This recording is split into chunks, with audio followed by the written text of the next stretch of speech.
local people. Local news and events.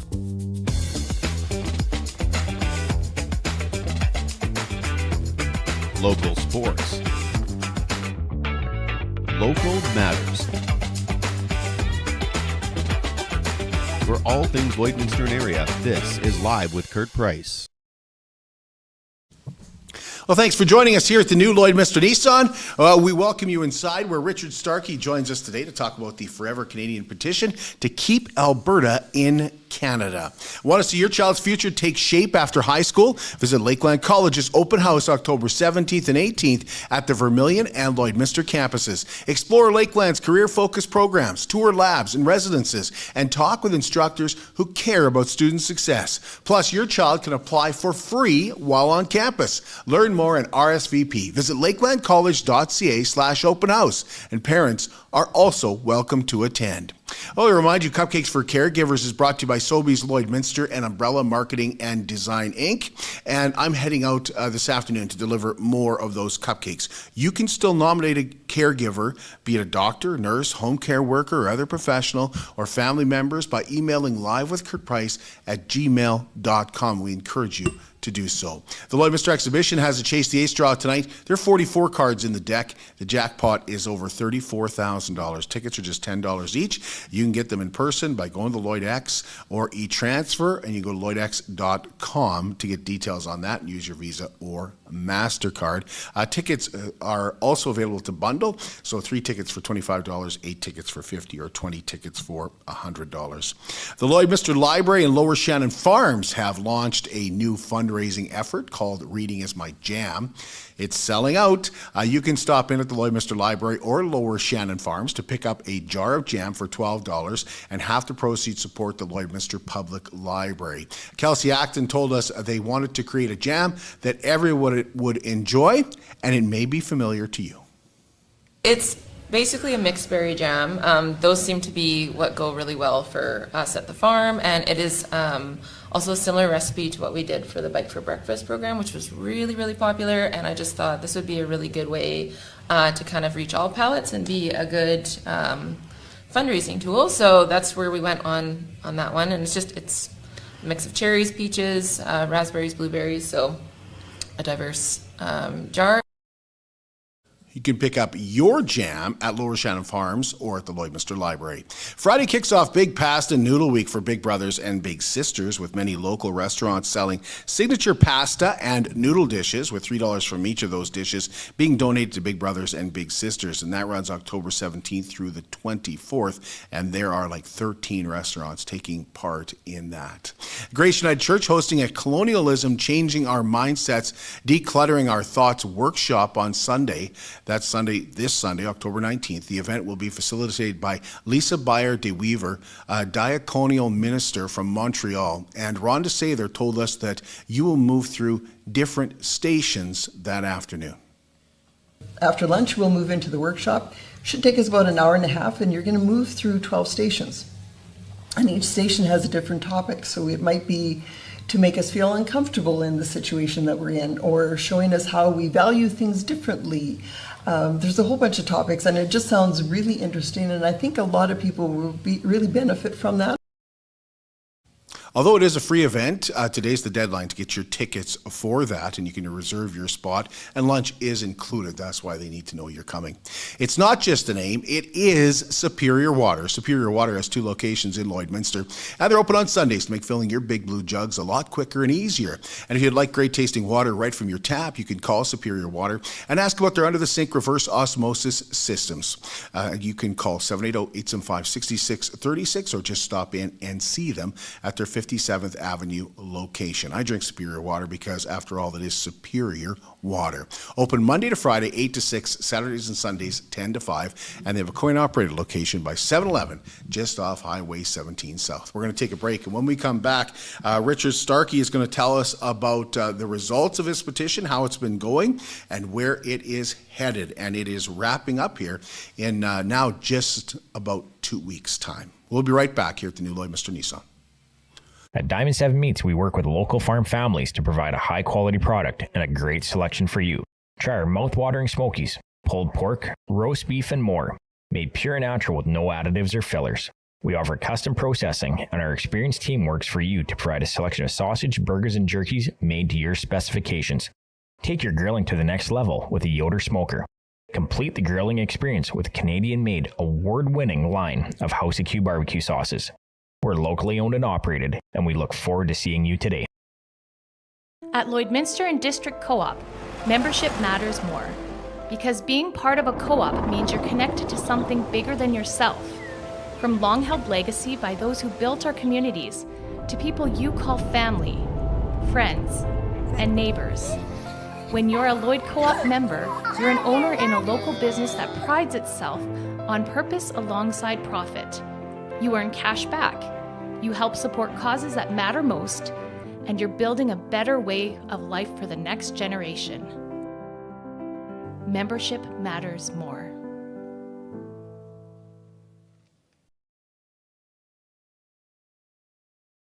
How can you help support the oil and gas industry and jobs in Western Canada?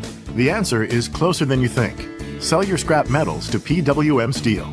PWM sells scrap iron to Evraz, located in Regina.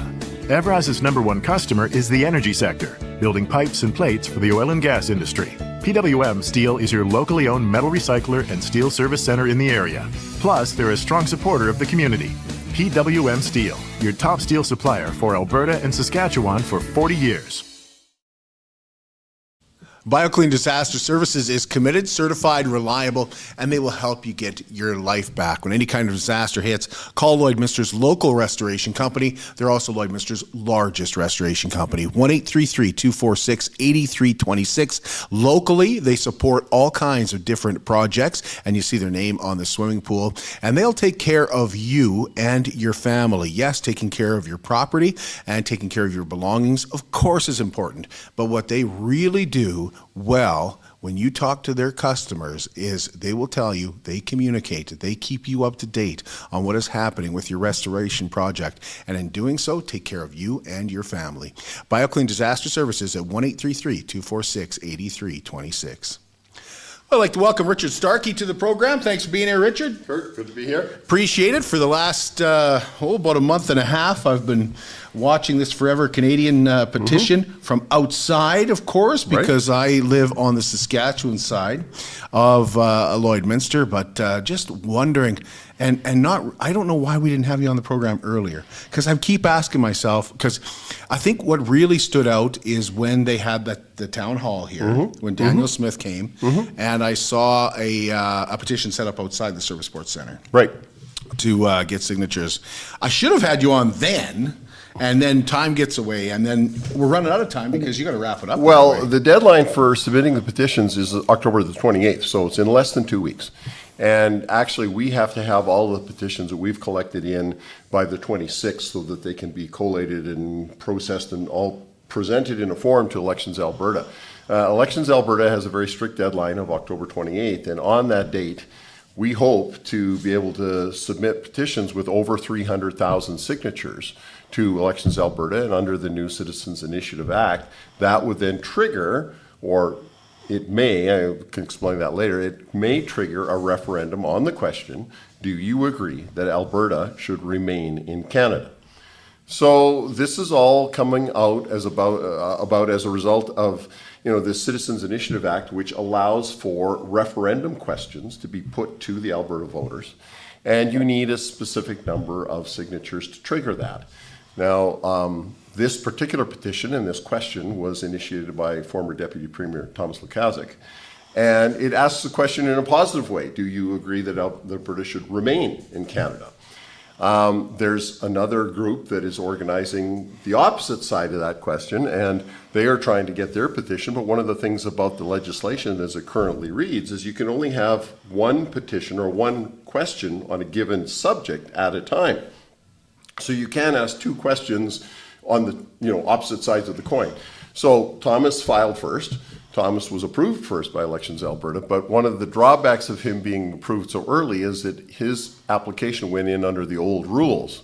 The old rules was you have 90 days to collect 300,000 signatures, which is 10% of eligible Alberta voters. The new rules that were brought in, that any subsequent petitions would be, is that you have to collect 10% of the number of people who actually voted. And you have 120 days to do it. So you have a longer period of time, and you only have to collect about 167,000 signatures, so which is still a lot of signatures. But since late July, canvassers across Alberta have been collecting signatures right across the province at various events, and they've been very, very active. And there's been over 6,000 canvassers registered with Elections Alberta. I had to register and go through a credentialing process. But now that I have that, I've been over at the Border City Farmers Market on Thursday and Saturday afternoons. I've been attending many events. I always have the petition with me wherever I go, church, hockey, investment club, doesn't matter, wherever I'm going, I have the petition with me. And there's people who feel very strongly that Alberta should remain a part of Canada. Most people say, look, I'm proud to be an Albertan, but I'm a Canadian. I'm a Canadian first. And we live in a country that when you travel abroad, and you would have this experience from your trip that you took this past June, people envy Canadians worldwide. They say you live in the best country in the world. And I agree. I think we live in a fabulous country. Do we have our problems? Sure we do. Do we sometimes get mad at our government? Absolutely. But it doesn't mean you pack up your marbles and leave. And so that's what this petition is basically saying, is that we're proud Canadians. And the response has been, here in Lloydminster, has been very positive. I'm really gratified. And lots of people that have come to sign the petition thank us for doing this and for collecting the signatures. But we've got, like you say, less than 2 weeks. So we're putting on a big final push these last 2 weeks. We'll be at the Border City Farmers Market at Service Sports Centre. That's noon till 5 on Thursday afternoons and 11 till 5 on Saturday afternoons. And we'll be there the next 2 Thursdays, the next 2 Saturdays, and just look for the table with the Canadian flag proudly displayed. Would you say your biggest challenge might be not necessarily those opposed to leaving, or those that are for getting Alberta out, but those that just think, I'm indifferent to it because it will never happen? Like, is that an issue? Because only 36%, I think. It's gone up. It's steadily gone up. It's gone up 25 to 36, I think, between the polls of people who said they would like to see Alberta separate. But most people, I think, are just indifferent to it, Richard. They just, it's a dumb thing. It'll never happen anyway, so I'm not worried about it. And there's lots of people in the United Kingdom that said the same thing about Brexit. That was exactly the thing that in Brexit was a big problem, that a lot of folks in the United Kingdom said, it's ridiculous. Why would we leave the European Union? That'd be the stupidest thing ever. And so they didn't even think it was a thing. And next thing you know, the Brexit vote is tallied, and the United Kingdom has voted to leave the European community. Now they're trying to get back in, and the European community is saying, yeah, don't think so. You guys wanted to leave, you're on your own now. Voter, we'll call it apathy, or we'll call it, sort of I don't believe it could ever happen. It could happen. And I mean, like I say, we saw it. The Brexit is probably the best example of this. There was a certain amount of that even with the 2 referendum that happened in Quebec. The one in 1980, the one in 1995. And the one in 1995, of course, was defeated by a razor thin, 35,000 votes, like less than 1%. So, the attitude, well, that could never happen. It'll never happen only if you stand up and say, no, I don't want this to happen. So that's why it's important for people who really believe that Alberta should remain in Canada, remain right where it is, that they, seek out the opportunity, sign the petition, and send a very clear message to our Premier and to our provincial government that rather than traveling around the province having panels discussing things that people have already decided they don't want, like a provincial pension plan or provincial police force and our own tax collection system, work on healthcare, work on education, fix the roads. That's what a provincial government is supposed to be concerned with, not how can we, make a lot of noise about these things that, really people have already said we don't want. But Richard, could we not do more with healthcare? Could we not do more with roads? Could we not do more with education if we started getting oil to Tidewater? And And isn't that the bigger issue here? Sure. Isn't the bigger issue what's happening outside of our control? Well, sure. I mean, there's no question that we could do a lot of things better and more efficiently if we were able to export our resource, more effectively. But how Alberta, as now a new landlocked country, would have a better time getting our products to Tidewater, now that we're, a separate country, explain to me how that's going to happen. Nobody's been able to. And especially, for example, here in the city of Lloydminster, where we already love to complain about this provincial border that we deal with, and we've learned to manage in a very responsible way. Turn that into an international border. Now the sewage treatment plant, the water treatment plant, the hospital, the new arena, they're all on your side of the border. And I, as an Albertan, need a passport to go to any of those places. It just boggles the mind, the problems that would create for Lloydminster. Now, that's just Lloydminster. The entire province. Could we do more with healthcare and education if we were able to export our products more efficiently? Absolutely, we could. And I would say that the way to go about that is to have a mature conversation, a mature negotiation with the federal government and with our provincial partners. We might have to have a difficult conversation with the Premier of British Columbia, to say, look, this is good for the whole country. This is not just us. This is not just for Alberta, not just for Saskatchewan. This is good for the whole country to do this. And, especially in the case of pipeline construction, pipeline transportation is by far the safest and most efficient way to move hydrocarbons, by far. We're moving a lot of that product now by rail, which is harder on the environment, less efficient, more expensive. And why are we doing it? Is because we don't have sufficient pipeline capacity. So let's build the pipeline capacity. But all of that involves, in my view anyway, of being a mature and a partner within Confederation, within the Canadian family, that works together with the federal government and with our provincial neighbors and gets things done. And that can happen. I'm a bit of a student of political history. I look back at what Peter Lougheed did in the 1970s and early 80s for the province of Alberta, and he had disagreements with the federal government, make no mistake, but he was also very effective in stating Alberta's case as a proud Canadian. Peter Lougheed never once said anything about Alberta separating from Canada. He negotiated a very strong position for Alberta as a Canadian province. He never once talked about separation. I'll bring up David Eby because you brought him up. Sure. Like, when you hear him talk about, Alberta will never, we're not going to do this. They haven't talked to anybody of us, and we're not going to do this. And he gives reasons that many people believe are not true. Then, what does that do to your, do you feel that here, Richard? Sure. Do you? Sure. And it's frustrating. I mean, I had the same frustration back, just a little over 10 years ago. I met the member of the National Assembly for Quebec who represented Lac-Mégantic, the town that was virtually destroyed by this train fire and killed over 40 people. And I said, well, now you must certainly be in favor of pipeline construction. And he said, no, I'm not. And I said, excuse me, you've had your town with many fatalities destroyed because we're having to transport this product in a way that is more hazardous, and you would know better than anyone. He says, yep. He says, but still I'm against pipelines. You're going to run into that. Unfortunately, that is sometimes an attitude you're going to run into. At the same time, ultimately, as Canadians, we have to, I still say we have to work together with our provincial partners. We have to work together with Ottawa. And that is possible. People that say, well, it's just not possible. No, I reject that. I reject that completely because it has been done in the past. It can be done in the future.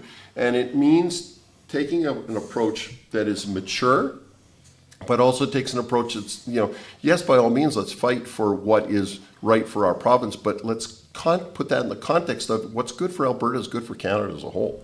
And that's how we should approach things. I think from a regular person's standpoint, Richard, and watching, what's happening in Alberta, and trying to, you can't catch the news every night. Some people don't believe what they see on the news anyway. Sure. But there's so many different messages out there. And it's hard to distinguish what is true or not. Yep. You know, when you say, well, you know, how we have a landlocked province that gets its water, gets its oil to Tidewater, how are you going to do that? Nobody's ever explained it to me. Well, like just the other day, I heard someone say, well, you can't prevent one country from getting their product to Tidewater. So if Alberta is its own country, then you have to allow them. If you're a regular Joe like me, you're thinking, okay, is that true? I don't know. Like, I don't know, Richard. And you hear that, and you hear all the nonsense, and you're like, it all has to be negotiated. I mean, these are things. You know, can it happen? Yes, it can. Certainly, it has to be negotiated. You're crossing the sovereign territory with your product of another country, right? You know, and you know, this notion that, well, no, they have to let us. You know, what they have to let us is build a pipeline across their territory. No, they don't. You know, like that. You know, and the landlocked nature of the province is not just affecting our energy industry. It affects agriculture. We produce a lot more food than we consume, so we're also dependent on getting our agricultural products to market. And again, if we're landlocked, how does that work? You know, you mentioned misconceptions, Kurt. So and, many. you know, I have that conversation every day, and I have people say we should get rid of transfer payments. You know, we send Quebec millions of dollars every year. The province of Alberta sends the province of Quebec exactly this many dollars every year. Exactly zero. Transfer payments flow from the federal government to the provinces only, in one direction. There are no transfer payments whatsoever that flow from the provinces to the federal government. A lot of people don't realize that. And when we look at transfer payments, there are actually four. There's the health transfer, the social transfer, the infrastructure transfer, and equalization, the one that everybody gets all hung up about, right?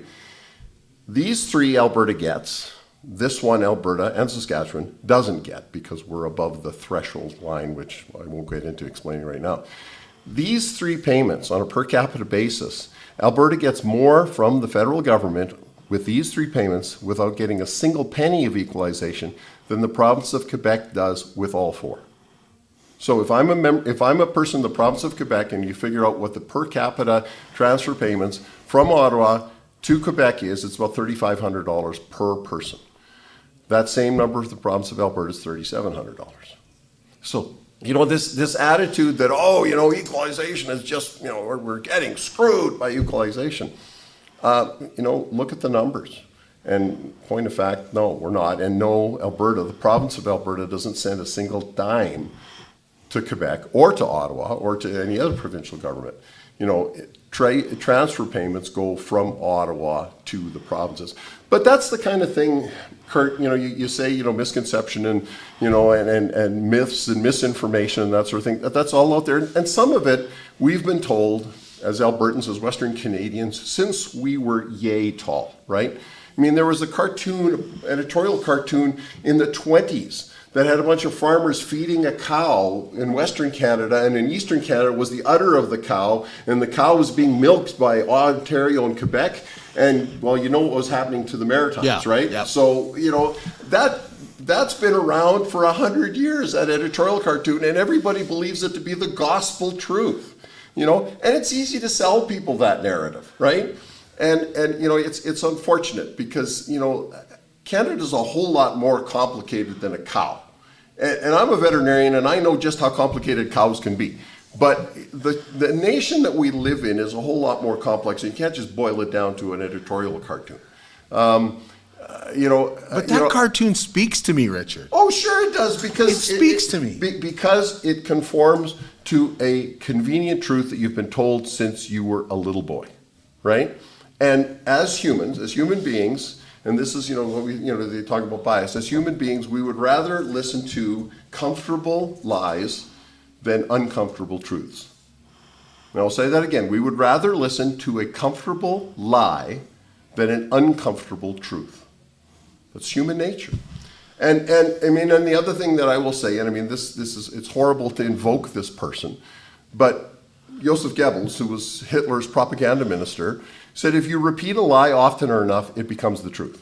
Catherine McKenna said it in a bar not too long ago. Well, you know, there's been more than one politician invoke that. Let's just say that. But no, you know, there's, you know, like if you say something loudly and forcefully enough and with enough passion, it doesn't have to be true anymore. It can be completely false.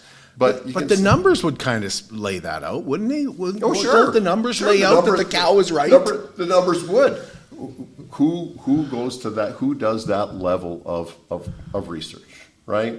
Who does, because I looked at it myself. This is why I was curious, because I went into the legislature in 2012 convinced, like you, like a lot of Albertans, we're getting screwed, right? And when I actually looked at the numbers, it was sort of, well, no, actually we're not. The numbers don't bear that out. But like I say, it is a very common narrative. But at the end of the day, and getting back to talking about, like I said, the petition, the reason that we're doing this is we want to send a clear message, not just to our provincial government, to our premier, but across Canada. We really want, because this has caught the attention of, right across the nation, that this is happening in Alberta, that they're actually having a petition of should Alberta stay in Canada. And at this point, at latest count, we have around 250,000 signatures collected of the 300 that we need. So we're close. Mm-hmm. But we want to go well over that 300,000 number because we know there'll be a few signatures that will probably be disqualified for whatever reason. Mm-hmm. And we want to send a very clear message. At 300,000, this would be by far the largest petition ever submitted in the province of Alberta, and it might well be one of the largest ones Canada-wide. I mean, 300,000 is a lot of signatures. And again, 6,000 canvassers, that's a lot of canvassers. And, we have people here in Lloydminster, there's folks in Vermilion, in Islay, in Clandonald, in Dewberry, in Marwayne, all around us that are collecting signatures and are very passionate about doing that. Richard, you mentioned the numbers, but I've been told, federal taxes paid, $75 billion, mm-hmm. money returned, $26 billion mm-hmm. from what we're sending, and that means that we have an annual net loss in there of $47 billion. Well, it's a little bit more complex than all that. I'm not going to dispute the numbers. I'm like I say, I'm sure that you've looked those up, and I don't have those numbers. I haven't looked those up. I'm looking. I'm getting them from other people. That's why. That's why it becomes so frustrating. Then we should do a check on those numbers. But so Alberta pays more in taxes than any other province, like on a per person basis. Yes, we do. Yes, we do. Alberta has roughly, I think it's 15% of Canada's population. And we account for 19% of Canada's tax revenue, okay? We punch above our weight. Why? Because the average income of the per capita income of Albertans is 30% higher than the next highest province. Not than the average, the next highest province. If you earn more income, you will pay more taxes. Any accountant can tell you that, right? Mm-hmm. You don't want to pay more taxes? Cut your salary by 40%. Problem solved. Most Albertans don't want to go for that, okay? The other reason why tax revenue from Alberta is high, we have a lot of very profitable corporations that operate in the province of Alberta. Many are related to the energy industry, but there are a lot of other profitable industries in the province. And they pay federal corporate taxes, and if you're more profitable, you pay more taxes. That's really simple. You want to reduce the amount of corporate taxes that are collected from Alberta businesses, keep making noises about separating, and those corporations will move their head offices from Calgary and Edmonton to Winnipeg or Toronto or Vancouver, because that's what happened when the Quebec separatists started talking about separation. What happened to the Bank of Montreal? It moved from Montreal to Toronto. What happened to Canadian Pacific? It moved from Montreal to Toronto. Investors, people with investment capital, hate instability. They hate uncertainty. And one of the things that is happening as a result of all this talk of separation is that investors are saying, I'm not sure Alberta is such a good place to invest in. Maybe we'll invest in Saskatchewan or in British Columbia or in Montana instead. This is not helping us. It certainly has not helped the province of Quebec. The province of Quebec's economy has suffered significantly because of separation talk. So, do we pay more in taxes? Yes, we do. The reason we pay more in taxes is a good thing. We earn higher incomes and we're more profitable. How's that a bad thing, right? The same sort of numbers are trotted out about Canada Pension. We pay more into Canada Pension than we collect. we have higher incomes, first of all, and pension premiums are tied to income, right? The more you earn, the higher Canada pension you pay, right? We also have the youngest average age of any province. Alberta is the youngest province in the country by quite a bit, again. So we have fewer people drawing the pension. I mean, how many Albertans move to BC to retire, right? And so we have a young population that is earning a higher income. So as a result of that, yes, we pay more into Canada Pension than we draw out. That's the numbers, folks. If you want that to change, cut your salary by 40% and have your average age go up by 10 years. Problem solved. Well, Albertans don't want to do that, and you can use example after example after example that the reason Alberta is supposedly disadvantaged are all things that we've worked very hard to create and that we're quite proud of. We have high incomes. We've worked hard to do that, okay? So, we pay more taxes. Our businesses are profitable. They pay more taxes too. Okay, we've worked hard for those things. And so, this notion that somehow this is unfair, a business that has $2 million of profit in Alberta is taxed exactly the same way on a federal basis as a business that makes $2 million or profits in Toronto or in Charlottetown. We're not treated any differently. It's not an unfairness thing. It's based simply on the numbers. So, excuse me, it is frustrating.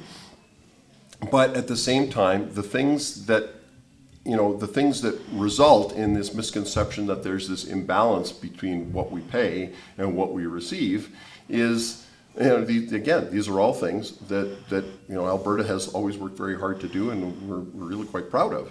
And you want to get rid of that? Okay.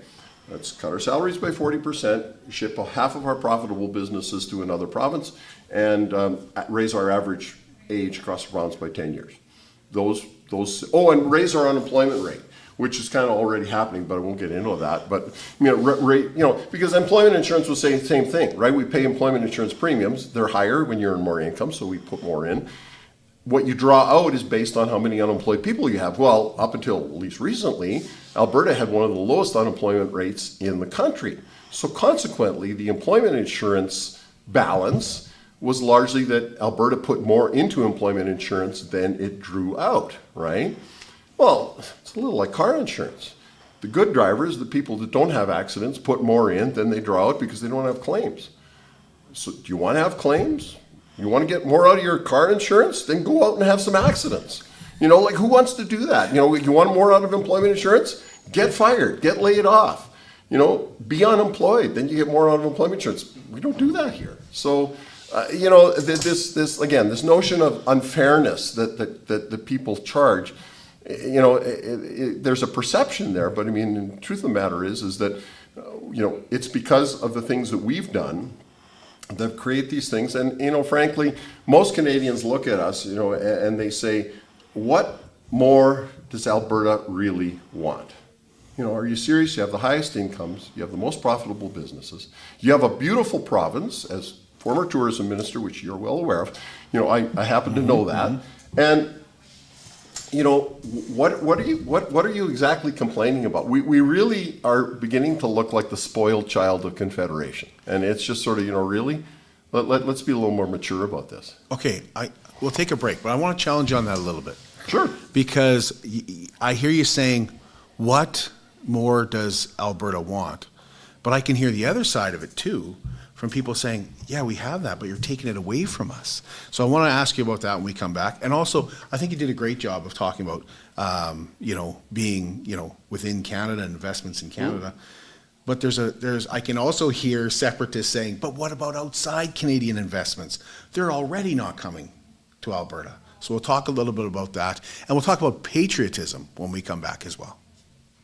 At Jason Arden & Associates Cooperators, we're proud to be a top-rated local insurance company that offers flexible solutions and expert advice for all your insurance and investment needs. We'll work with you to tailor your insurance specific to your needs, and we offer investment advice that always puts you first. At Cooperators, one of our core values is to give back to the communities that we live in. Thanks to the support of our clients in Lloydminster and area, in 2023, Jason Arden and Associates has donated $40,000 to local nonprofits, charities, students, athletes, and other special events. How does your insurance company support our community? I'm Brian Zinchuk of PipelineOnline.ca. I used to be a pipeliner and I've spent the last 15 years reporting on energy in Saskatchewan. PipelineOnline.ca provides comprehensive coverage of light oil, heavy oil, lithium, helium, power production including coal, wind, solar, geothermal, natural gas, and nuclear. There's a lot happening in Saskatchewan's energy sector, and Pipeline Online is there for all of it. No one else comes even close. It's more than just taxes at LNA CPA. Assurance, accounting, retirement planning, estate planning, business consulting, financial consulting, farm program support, and bookkeeping. But yes, there is always taxes. The team at LNA CPA is committed to helping you achieve your best results and will be there to assist you every step of the way. LNA CPA, with offices in Provost, Vermilion, and Lloydminster.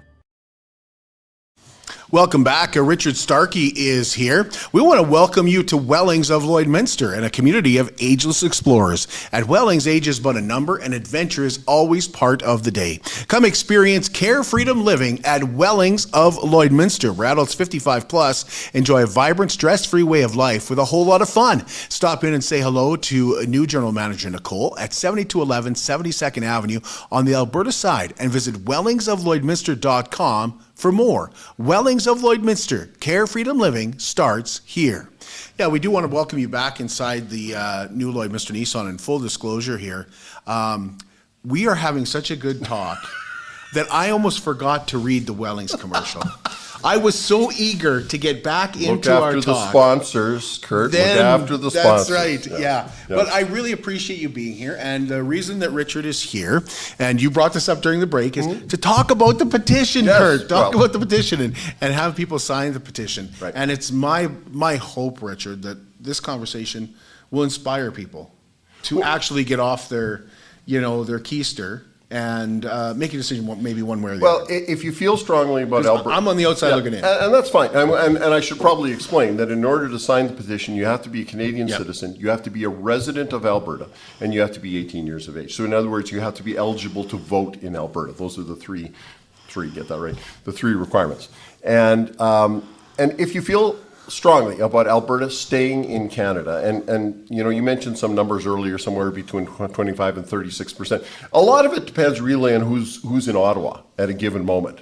Like the satisfaction with the federal government and the likelihood of separation goes up and down and has for years, depending on how happy Albertans happen to be with what's going on in Ottawa. Right now, there's a fair bit of unhappiness, so the number goes up. But the number has never gotten even remotely close to a majority, right? So we know that the majority of Albertans do not favor separation. They want Alberta to stay in Canada, right where it is.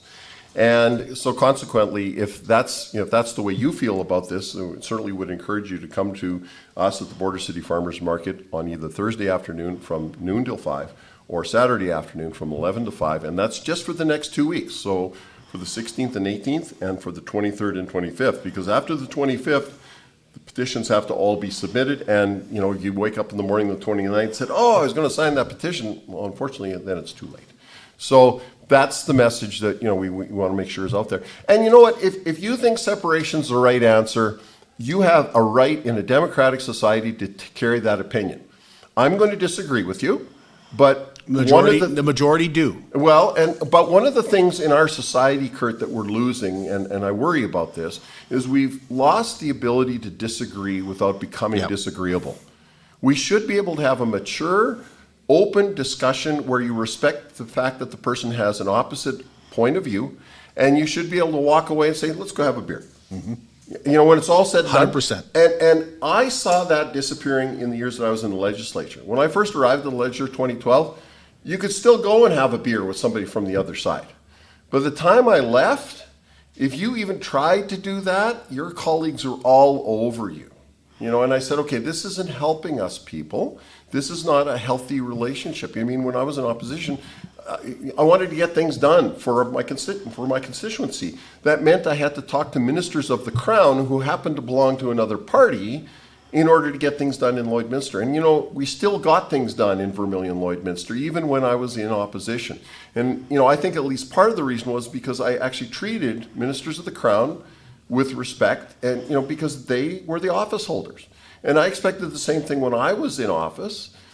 Some members of the opposition did, and I could work with them, and we got a lot done in their constituencies, but not necessarily all of them. And that doesn't serve anyone. We're all serving Albertans. I was one of the guys that said, okay, the day after the election's over, the party should just disappear and we should just be all working for Albertans. Maybe I was a little naive, and okay, fine. But I think most people, and not just Albertans, but most people would like to see their politicians focus more on governing than the next election. But I'm concerned that, quite frankly, their focus is all on, well, let's just make sure we win the next election. Well, Peter Lougheed, and again, I mention him often, but Peter Lougheed used to say, you govern well, and the next election will look after itself. And he should know, because he won 5 majorities in a row, and every single election he had a higher, vote total. And I feel like that's gone out the window forever. Since I do. You're from any government at any level. But you may well be right. But does it have to be out the window? Is that something we have to just give up on and say, it's no good? No. I think competent, respectful, ethical, moral people can be in leadership in government and can bring that back to government. I honestly believe that can happen. On either side. On either side. Oh my God, there are good people on every side of the floor. There's some real rotten ones too, right? On either side of the floor. On either side. People are people. This notion that because you vote red or vote blue in a given election makes you evil to the core, I reject that completely. And this movement on this petition has been interesting because we have people who support Progressive Conservative Party, the United Conservative Party, Liberals, NDP, Greens, Alberta Party people who have no political affiliation, lots of those, who support this petition. This thing, people say, oh, it's political. Well, actually it's not, because it's quite apolitical. It crosses party lines, and you're still asking the question. Sure. And like I say, if people say, no, I think Alberta would be better off on its own, thank you, have a nice day. I'm not going to get into an argument with you about it. I'm here to talk to the folks that want to sign the petition, and we've, like I say, the afternoons we've been at the farmers market, we've had a fairly steady stream of people coming, in some cases coming for the sole purpose of signing the petition, and then I encourage them to go check out the tables and see what else is there. But we've had a good response. I've had a good response from many of the organizations and groups that that I am involved with. I explain what the petition is, but in every one of those groups there'll be a few people who say, no, Richard, I don't agree with you. Okay, fine. Does that make you an evil person? No, it doesn't. It just means you have a different opinion. Have you had anybody from the other side sign your petition? Because one way or other, it's a referendum question? Well, we've had a few. You're right. Some people have said, yeah, I want to have a referendum so I can vote no. Yeah. They want to see this go to a referendum. And so, yeah, I mean, if you think that Alberta should separate, you could certainly sign the petition. That'll help trigger the referendum. And then when the referendum comes, work like crazy to get a no vote. That's democracy. And so yes, there have been people from the other side, but for the most part, the other side has viewed the petition to be something awful and that they shouldn't touch it. And that there's unfortunately been some horrific things said online and some terribly inaccurate things said. One of the first ones was, oh, you can just sign it online. No, you can't. You have to sign it in person, in pen and ink, and it has to be witnessed. It's very old school. The notion, well, you can just mail in your petition. No, you can't do that either. It has to be, again, signed and witnessed. So, the other one that was even put out by some members of the legislative assemblies, but you have to bring your passport. You have to bring your ID and prove citizenship. No, you don't. You don't have to bring any ID. There's a spot on the form that says, I certify that I attest that I am an Alberta eligible elector. When you check the box yes, that's good enough. So, that's the unfortunate thing. But, even the folks that have been opposed, the majority of them have been, I would say, generally speaking, polite. They've said, no, I don't agree. I said, okay, have a nice day. And I haven't had very many of those, but we've had some. And, but again, the response from the majority of people, and a lot of these are people that aren't necessarily really politically involved. These aren't necessarily people that have campaigned or have fundraised or door knocked for candidates. These are just everyday, ordinary, as Ralph Klein used to call them, severely normal Albertans, right? Just ordinary guys, ordinary ladies. And they want to send a message to the province and send a message to right across Canada that we're proud Canadians, we want to stay in the Canadian family, and that we believe that our place in the Canadian family is right where we are right now. And so they signed the petition. And we've been very grateful. And we've had a lot of folks express to us as canvassers their gratitude that we are taking the effort to do this. Is the wording really that important? Because it's turned us into a debate. Actually, whether I'm on one side or the other, it's the same question going to be asked. Why is the wording so important? Well, the wording is important. Part of the reason the wording is important is that it has to be clear. I mean, one of the things that resulted in the federal government passing the Clarity Act after the last Quebec referendum was that the wording of the question was not clear. And anytime you have a question that has to be crystal clear, anytime that's not the case, well, then you run into a situation where people are voting and they think they're voting in favor of something. In fact, they're voting the other way. So the wording has to be crystal clear. And so when the wording for this petition was set up, it was, do you agree that Alberta should remain in Canada? I think that's really pretty clear. And, because, the proposed question that is being put forward by the other side is, says a lot of things, but it's saying that Alberta should become a sovereign nation. Sovereign meaning separate nation, like that. I would assume that we would take out membership in the United Nations, although I think a lot of people would prefer that we not. But it would also mean, hey, guess what? You get to establish 204 odd embassies around the world and appoint 204 ambassadors. Oh, and that's cheap. What are the consequences of going through with this?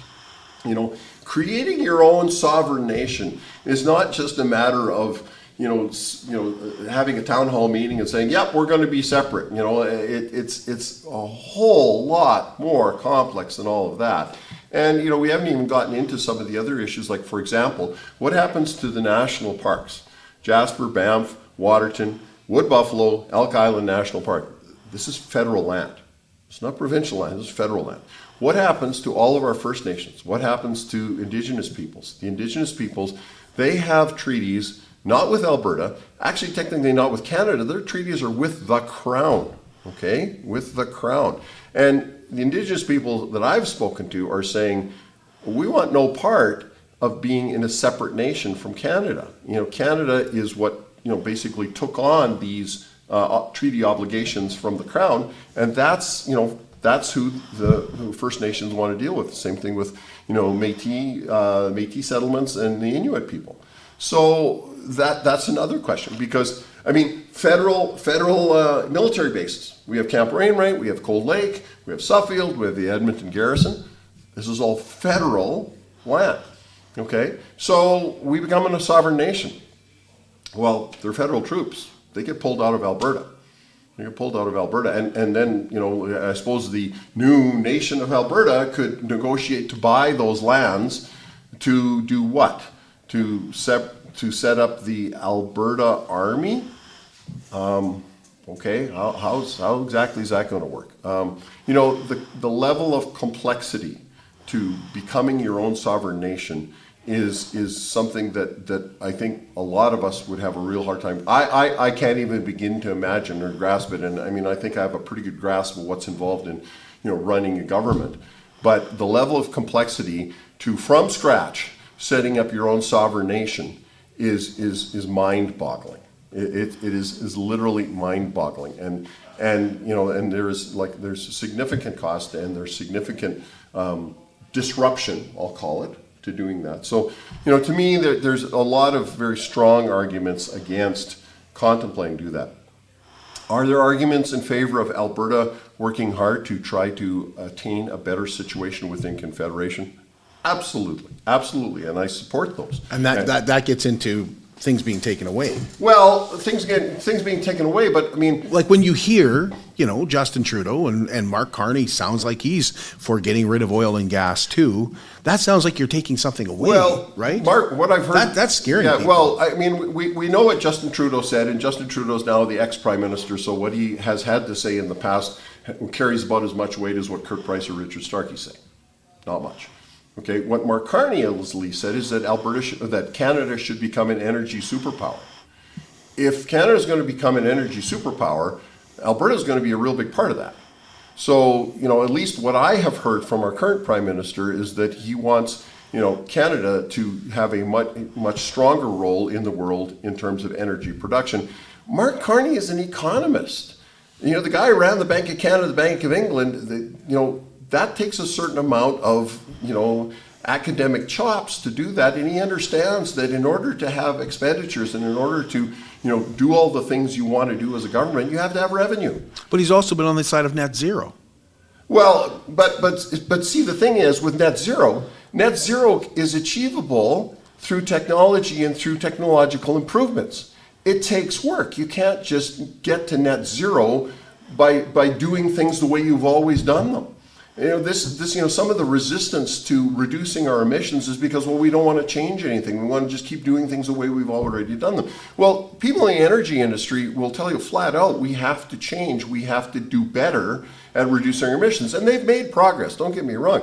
The energy industry is far better at reducing its emissions than it used to be, and it has to continue making that progress. It has to, and they recognize that.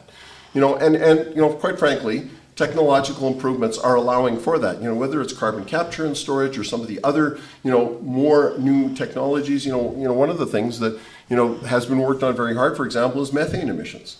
Methane is 45 times more potent as a greenhouse gas than carbon dioxide. We have to try to do everything we can to reduce methane emissions as low as possible. Well, right here, County of Vermilion River has done that.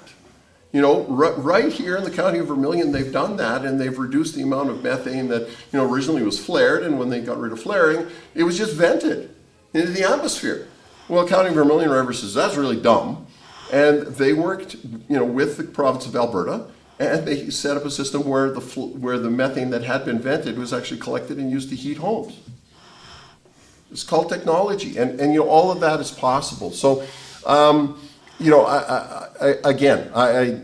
strongly believe that Alberta, as a partner in Canada and as a working partner, will help drive the Canadian economy as a whole, and that as a partner, Alberta also benefits from being part of that economy. Again, when I promoted us as a tourism destination, if I talked to people who said, come to Alberta, they would look at me and say, where's that? But if I talked to people overseas and said, well, come to Canada. Oh, yeah, Canada. Canada's fantastic. And I said, well, the part of Canada we live in, called Alberta, has the Rocky Mountains. Oh, my God, the Rocky Mountains, they're fantastic, right? Everyone's heard of the Rockies. Everyone's heard of Canada. Not very many people have heard of Alberta. And so, that's one of a long, long, long, long list of benefits that we as Albertans get. And, how do you put a number on that? How do you say, well, we put in this much, we're getting this much back, we're getting a short changed here? Well, there's some things that you can't quantify. But I will tell you that being Canadian, especially on the international stage, has tremendous value, has tremendous intrinsic value. And being Albertan, it would take a long, long time, long after you and I are gone, for being Albertan to be something that is equally recognized on the international stage. I would argue would never happen. International investment. Mm-hmm. We hear all the time. Ottawa's policies are scaring away investors. Bill C-69, the no pipelines bill, all this, yeah. and is scaring away investors. More mythology, Kurt. More mythology. Look at the numbers. The actual investment that is coming into Alberta continues to be very strong. And Bill C-69, No More Pipelines, that was a convenient title that was given by the opposition titles to that bill. The reason that bill had to be passed is because every major project was being hung up in the courts because there wasn't a robust review process for these major projects, these major infrastructure projects like pipelines. So what would happen?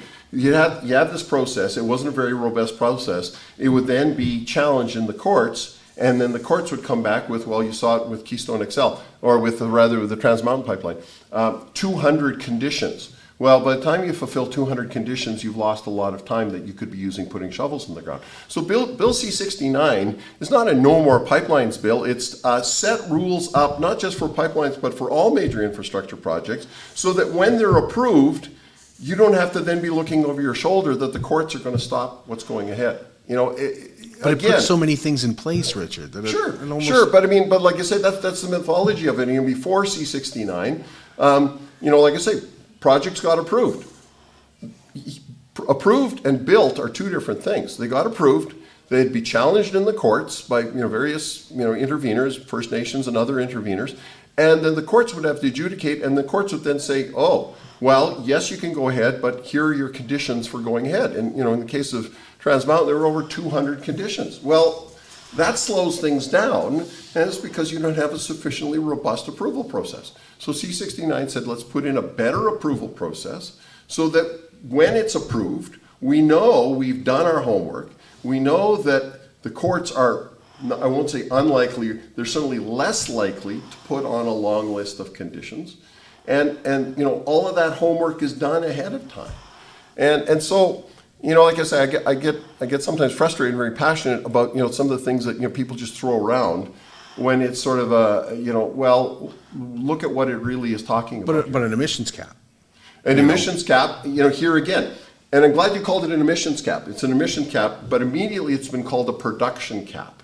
Okay, it's not a production cap, it's an emissions cap, okay? So an emissions cap saying that you can go on and continue producing, and you can produce as much as you want as long as you stay under this level of emissions. Okay, so if you want to produce more, you have to figure out a way to extract that product producing less emissions. Okay, so here again, there has to be some pressure on industry to use technology and other advancements to reduce their intensity and their environmental footprint. So like I say, it is an emissions cap. However, some of our politicians immediately call it a production cap. It's not a production cap. There's not a cap on production, but there is a cap on emissions. But you said there has to be. Why? When other countries don't have it. Well, isn't that putting us at a disadvantage? Look, I understand. I get the frustration. That says, well, what about them? What about them? What about them? Yeah, right? Yeah. Frankly, I can't control what other countries do. Okay, I can't control what other countries do. We can only control what we do here, right? And if I see a pickup truck driving down the highway loaded with garbage, and his tailgate is down, and there's garbage flying out of the back of the pickup truck all over the highway, I'm still not throwing my gum wrapper out the window, right? How much does my gum wrapper contribute when that guy's got half the backyard falling out of the back of his pickup truck? Well, pretty little. I still don't throw my gum wrapper out. We can control what we do here, okay? And we can do it in a way, I believe that we can do it, and I guess I have faith in our industry, that we can do it in a way that is competitive and will still allow us to be a profitable producer. And what other countries are doing, well, it changes with the government they have, right? I mean, the United States right now is into drill baby drill, and you're with some of the changes they've had, you're pretty sure that the environmental concerns are pretty much out the window. 3.5 years, that could change again, right? So I think that the things that we're doing, we have to do them in a way that is keeping an eye on what impact it has on industry, for sure. I get that, but at the same time, I think we have to do it in such a way that we remain competitive, but we remain in the international community at least a responsible producer. And Canada's got a good reputation that way. It does. But you maintain that reputation by continuing to be diligent and continuing to work hard. And frankly, I think there's money to be made from some of the technology that we develop. At one point, we talked that there were 240 coal-fired power plants being built worldwide, 120 in construction, another 120 being built. In the meantime, Alberta was shutting down its 8 or 10 or however many coal-fired and converting them over to natural gas, okay? And my argument was, if we can use those 8 or 10 coal-fired plants and use them as labs to develop new technology for reducing emissions from coal-fired power plants, and then sell that to the 240 plants that were being built and reduce their emissions by 10%. That's not too huge, 10%. If you're effectively taking 24 of those coal-fired plants and saying they don't exist anymore, right? In the meantime, we're shutting down 8 or 10 of our own, right? Why don't we work hard on using those 8 or 10 to develop technology that can then be sold, not given away, but sold to those other 240 plants. And then, like I say, if they reduce their emissions by 10%, we've effectively taken 24 coal-fired plants out of the world's atmosphere. Those are the kinds of things that I think Canada should be really good at. We should be creative, we should be nimble, we should be innovative, and I think Canadians are. I don't think we should ever sell ourselves short, that we can be. But a lot of those things, like I say, they only happen if we're focused on being the best we can be and not focused on squabbling and deciding, we don't get enough money from the federal government and stuff like that. I don't think that's productive. But there's other things too, like, we're hearing, about China saying, we'll take our canola tariffs off if you take your EV tariffs off. And everybody in Saskatchewan and where I am, and I'm sure it's the same in Alberta, goes, okay, that's a no-brainer. Yeah, for sure, because it's millions of dollars compared to zilch dollars. Well, it may be zilch dollars now, but this gets into a whole new discussion. But Chinese EVs are, China's the #1 producer of EVs worldwide. Chinese EVs with their new battery technology, people are always saying, they go dead in the wintertime. The new battery technology in China, the batteries are 85% as efficient in the dead of winter as they are in summer. Some of these batteries have 700 kilometers of range. Some of the things that we say, it won't work in Canada. Well, actually, some of these things will. But I look at that and go, we'll catch up.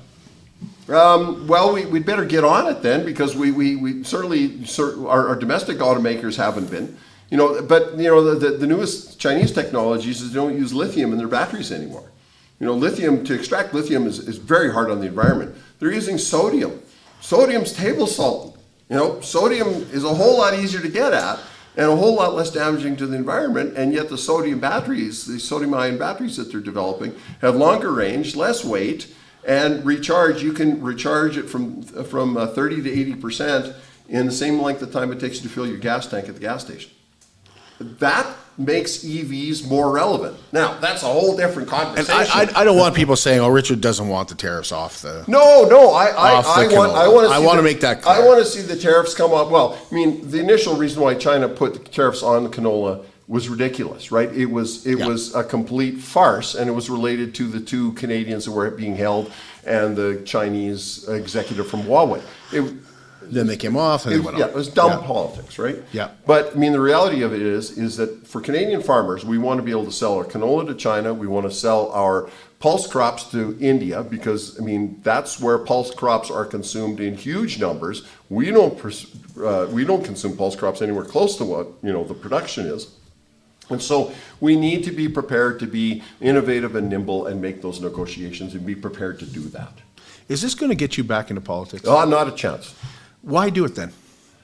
I love my country. I love my country. I don't want Alberta to form a sovereign nation. I'm opposed to that. I absolutely don't want Alberta to join the United States as the 51st state. That to me is a complete non-starter. And yeah, I love my country. You know, do you need more motivation than that? I don't think so. Can Indigenous people sign your petition? They can, yes. Okay. And you're heading out to Vermilion this afternoon. I'll be heading to Vermilion this afternoon. The Unity bus is going to be in Vermilion this afternoon. Thomas Lukaszik's going to be there. Whatever else you think of Thomas, I have a lot of respect for him for spearheading this. This has been a lot of work. And so the Unity bus will be in Vermilion at 2:30, and it'll be in Wainwright at 4:15. Yeah, and we'll see. I'll be turning in a lot of petitions, and I'll be turning in more by the end of the month. Did you reach what you wanted to reach? I'm pretty close to that. I haven't reached it yet, but I'm working on it. I'll get there. You know, I'm pretty sure I'll get there by the end of the month. Well, I hope this has helped a little bit, one way or the other. Kurt, it's been a great discussion. And, you know, I have kept you so long. Anytime you have the opportunity to talk about our country is time well spent. Well, I don't know if we talked enough about patriotism. I don't know if we did enough of that. Well, because we got into some debating and stuff, and I'm not sure we meant to go there. But here's my line on patriotism. Conan O'Brien said this when he received the Mark Twain Award for American Humor. Mark Twain said, "Patriotism is supporting your country always and supporting your government when they deserve it." Canadians, all of us, Albertans, Canadians, we should remember that. As Canadians, we should always support our country. I mean, when we're up against the Americans in hockey, do we cheer for the Americans? Hell no. We're cheering for the Maple Leaf. And the same thing, the Olympics are coming up, Winter Olympics coming up. Are we going to be cheering for Slovenia? Not likely. We're going to be cheering for Canada, right? And we, like again, support your country always, support your government when they deserve it, and when they don't, provide alternatives. Yeah, I appreciate that. I appreciate the discussion. Okay. Thank you, sir. Thanks, Kurt. And I almost want to get, like, there's so much stuff that you said today that like you said, since 2012, we haven't been able to have a coffee with people who disagree with us. Here I am thinking that was a new thing that came up during the pandemic. So I don't want to get into it, but I almost want to have you back just to talk about that and how we can survive that. I'm always willing to come back. You know that. Well, I have a buddy that is on the opposite side of, like, I would still call you a conservative. Oh, absolutely. You know, I would not call him a conservative. Okay. But we have debates and we always hug at the end of it. So I was like, it's all good. Appreciate you. Love you, man. Okay. You know, appreciate it. So I don't know how to get us back to that. I don't know how we get back to it, Richard, but you and I may be having a conversation about that in the future too. Sounds good. Thanks, Richard. Sounds good. Okay, thank you. Back with you tomorrow. We'll be at Border City Furniture for the prospectives, all the great things about living in Lloydminster, which we also have to get Richard on at some point as well. Thank you.